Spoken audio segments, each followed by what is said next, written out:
6 olhos ou um corpo perfeito? Se você fosse um feiticeiro, qual escolheria? Esses dois traços são únicos dentro do universo de Jujutsu e fazem parte justamente dos dois feiticeiros mais fortes dessa obra, Satoru Gojo e Ryomen Sukuna. Neste vídeo eu vou te dizer qual delas é melhor do ponto de vista feiticeiro Jujutsu, mostrando o porquê elas podem melhorar ou potencializar técnicas Jujutsu. Além disso, vamos explorar o quão versáteis seriam elas aplicadas em outros personagens. Antes do vídeo começar, eu venho apenas pedir que, caso goste do conteúdo, deixe o like e se inscreva no canal para estar apoiando a gente. Estamos quase batendo a meta de 5.000 inscritos. Agora sim, bora pro vídeo. Primeiramente, para decidir qual das duas características seria a melhor, precisamos entender o que elas são e quais eram seus papéis nos personagens. A começar pelos lendários 6 olhos.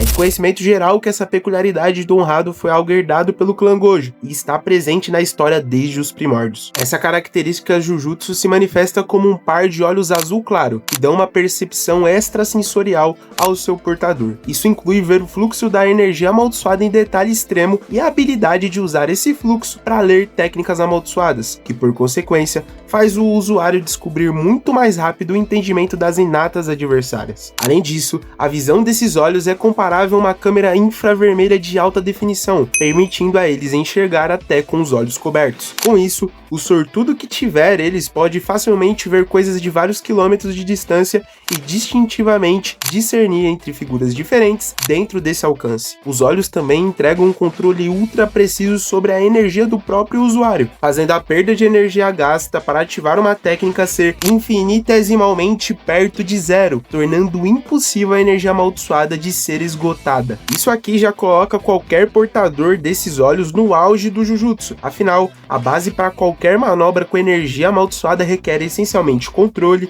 sensibilidade, percepção e principalmente ter muita reserva. Com os olhos abençoados você gasta o mínimo, ou seja, dribla esse último requisito essencial. E com todo esse combo de façanhas que eu listei aqui, o Gojo conseguiu ir muito além, porque não basta a gente ter a passiva e não saber utilizá-la, algo que o Satoru fazia no auge. Com uma capacidade de manipulação de até nível atômico, o honrado foi capaz de reverter o próprio feitiço com uma facilidade escrota, além de descobrir a energia positiva no estágio súbito de quase morte. A fusão feita entre positivo e negativo posteriormente permitiu o grisalho apagar o espaço com o vazio roxo, e tudo isso graças à herança herdada da loteria genética através da sua técnica inata ilimitado. Traduzindo essa capacidade para outros personagens, como por exemplo o Itadori, nosso menino Itagout muito possivelmente não precisaria de 80 anos de aperfeiçoamento e treinamento para conseguir o entendimento da alma que ele alcançou em módulo. Na verdade, apenas com seu curto treinamento durante a obra de Jujutsu Kaisen clássico, tendo 6 olhos, é bem possível que o Itadori já conseguisse executar Kokusens à vontade, atacar a alma com uma disposição muito mais simples e principalmente controlar a sua energia reversa no nível Sukuna e Gojo da vida. Isso ficaria ainda mais em destaque com o Yuta,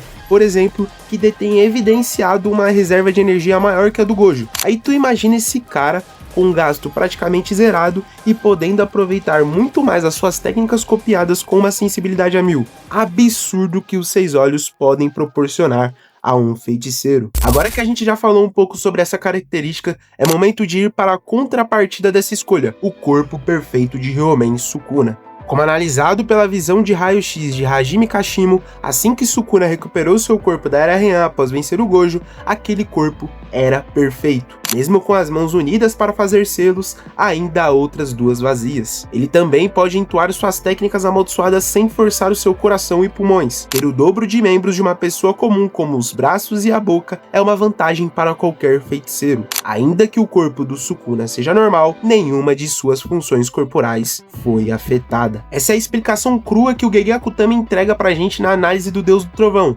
assim que a Heian Form é pela primeira vez colocada em prática. A princípio, você pode olhar e pensar que isso não seria tão efetivo, já que nunca foi colocado em destaque uma aberração dessa em campo. Só que ao ver ela em aplicação direta, dá pra perceber as vantagens de ter um corpo assim, principalmente por Sukuna. Em diversos momentos, o Rei das Maldições conseguiu manter combates em desvantagem contra os feiticeiros, isto é, 2 ou mais contra ele. A explicação não é só porque o ruivo é mais forte, mas sim porque seu corpo era ideal para cada uma das ocasiões. Contra o Kashimo, que era mais rápido, ele fez uma pressão absurda com os 4 braços, além de poder entoar cânticos com a boca livre, mesmo tendo ocupado a sua principal com a Kamutoki. Essa vantagem pode parecer um pouco até que besta, mas em prática era como se Hajime Kashima estivesse enfrentando 2 Sukunas ao mesmo tempo.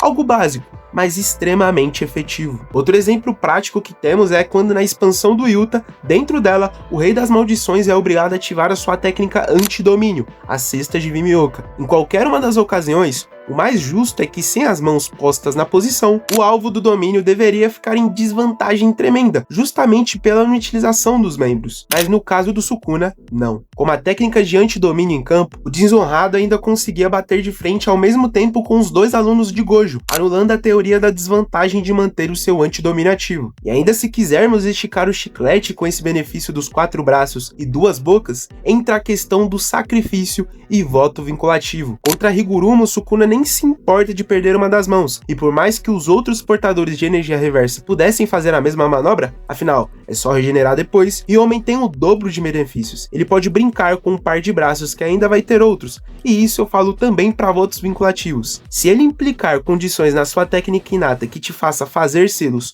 ou manobras gestuais, ou simples cânticos, serão extremamente bem executados pelo corpo perfeito. E incrivelmente, o sistema de Jujutsu não trata os 2 braços extras e a boca extra como uma dificuldade para o Sukuna. Ele consegue executar pactos mesmo com essas condições que em tese dão vantagem para ele. E entrando no campo da teoria, tem uma afirmação em Shibuya depois que o Naobito perde o seu braço que, quando o feiticeiro perde algum membro, seu poder no geral é diminuído. Afinal, o corpo e a alma estão conectados nesse processo.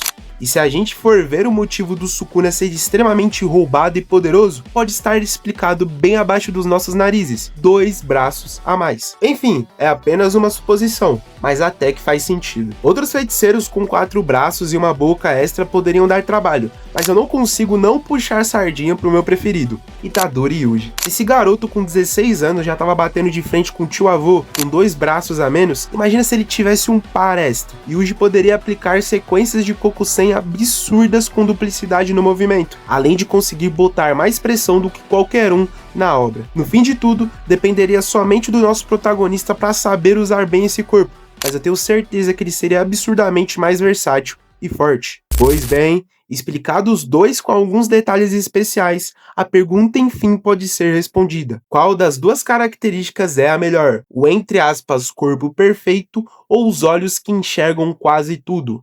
A resposta é os 6 olhos. Galera, por mais que eu tenha feito uma baita demonstração do porquê os 4 braços e boca extra são essenciais para o Sukuna e dão abertura para ele, essa característica só é realmente forte porque é o Sukuna usando. Não é como se ele dependesse desses componentes para ser forte. A demonstração perfeita disso é que esse malditinho se mostrou um gênio do Jujutsu no corpo de 2 moleques sem essa característica, o Megumi e o Itadori. O Sukuna na verdade é um ótimo reciclador, ele consegue fazer do pouco muito. E com esse corpo aí, tá explicado porque dominou a Era Heian. Já os 6 olhos é basicamente um computador ambulante no cérebro do cara, concedendo informações para ele. Graças ao controle refinado absurdo desses olhos, o Gojo conseguiu automatizar técnicas de forma inconsciente. Você tá ligado o quão forte é isso? Ele simplesmente formou um sistema onde regenera o cérebro sempre que se desgastar, para garantir que o Mugen fique ativo. Foi com esses olhinhos que ele regenerou sua técnica inata,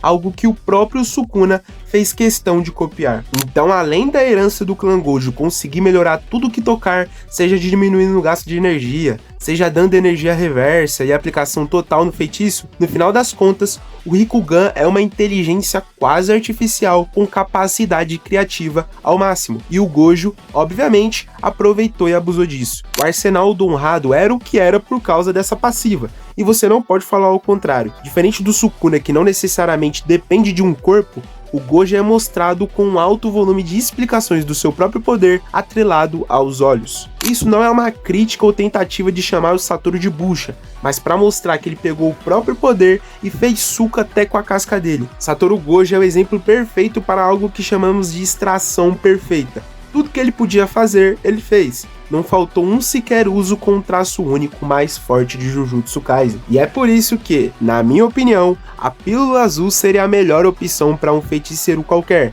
Afinal, ela iria aumentar a sua capacidade em pelo menos uns 1000%.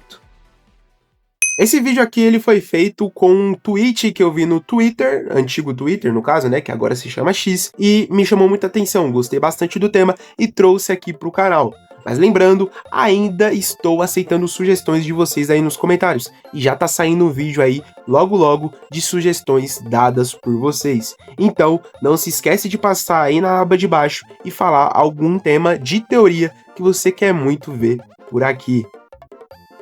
Enfim, o vídeo era tudo isso. Caso você tenha gostado, considere deixar o like aí e se inscrever para a gente conseguir bater essa meta de 5.000 quanto antes e fazer o canal crescer cada vez mais. Tamo junto, valeu, é nóis!